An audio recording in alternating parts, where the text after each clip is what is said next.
One of the most brutal torturers of Cambodia's Khmer Rouge regime has been sentenced to 35 years in prison. Comrade Duch ran the notorious torture centre S21 and was responsible for exterminating up to 15,000 people. It was the International Court's first verdict more than 3 decades after the Cambodian atrocities.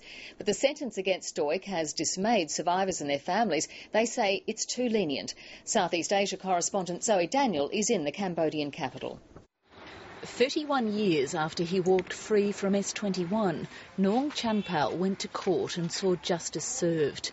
When he was only 9 years old, he and his brother were jailed along with their parents. They survived, but he never saw his father or his mother again.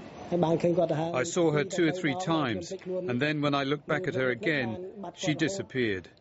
Only 7 people survived the torture centre, and today they and relatives of the dead have finally seen a murderer punished. Prison boss Kaing Guek Eav, known as Comrade Duch, admits he oversaw the killing of up to 15,000 people. Supposed enemies of the state, most were horrifically tortured, bashed to death and buried in mass graves. Now the man who ordered their death has been convicted of crimes against humanity, extermination, torture, persecution and enslavement. The chamber finds Kaing Guek Eav guilty. 90 survivors and relatives of those killed appeared before the court to tell their stories.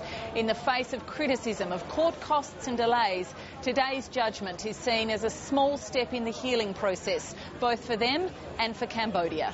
But taking into account time already spent in prison, 68-year-old Comrade Duch will spend another 19 years in jail, a sentence already questioned. I expected life in prison because I lost my older sister in S21 and she was raped. 1.7 million people died of torture and starvation under the extreme communist ideology of the Khmer Rouge.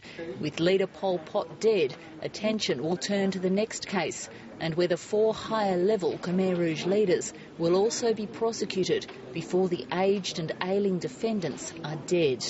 For today, though, it's about the victims of Comrade Duch. I cannot forget it, but I can release a small part of the pain. And hopefully, so can a damaged nation. Zoe Daniel, ABC News, Phnom Penh.